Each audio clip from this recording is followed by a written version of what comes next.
अनेक दिवसांपासून उत्सुकता लागलेल्या छत्रपती शिवाजी महाराजांच्या ऐतिहासिक वाघनखांचे बुधवारी मुंबईत स्वागत झाले।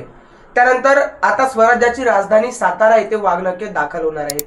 छत्रपती शिवाजी महाराजांची वाघनखं सातारा येथे शुक्रवारी छत्रपती शिवाजी महाराज संग्रहालयात शिवभक्तांच्या दर्शनासाठी ठेवली जाणार आहेत। नमस्कार, मी प्रलय। खबरकट्टा लय भारीवर आपलं स्वागत। लंडनच्या विक्टोरिया अँड अल्बर्ट म्युझियम मधून ही वाघनखं 3 वर्षांसाठी भारतात आणली गेली। साताऱ्यातील संग्रहालयात पुढील 10 महिने ही वाघनखं इतिहासप्रेमींना बघता येणार आहे। ऐतिहासिक महत्त्व असलेली वाघनखं भारतात कधी येणार याची उत्कंठा आता संपलेली आहे। साताऱ्याच्या छत्रपती शिवाजी महाराज संग्रहालयात छत्रपती शिवाजी महाराजांची वाघनखं दाखल देखील झालेली आहेत। सध्या या ठिकाणी पोलिसांचा मोठा बंदोबस्त असून कोणालाही प्रवेश दिला जात नाही आहे।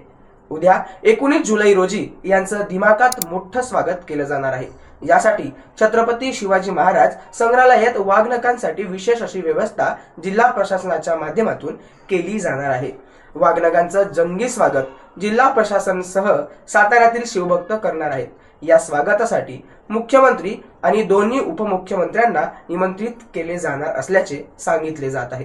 छत्रपती शिवाजी महाराजांनी वाघनखं भारतात आल्यामुळे विरोधक जखमी झालेले आहेत, त्यामुळे ते अस्वस्थ झालेले आहेत आणि आता इतिहास तज्ञ असल्यासारखे आरोप करीत आहेत, असे जोरदार प्रत्युत्तर सांस्कृतिक कार्य मंत्री सुधीर मुनगंटीवार यांनी दिलेले आहे।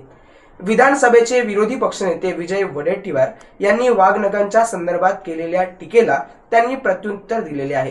ते म्हणाले, विरोधी पक्षाचे लोक म्हणजे इतिहासकार किंवा इतिहास तज्ञ नाहीत, टीका करण्याची ही त्यांची पद्धत आहे।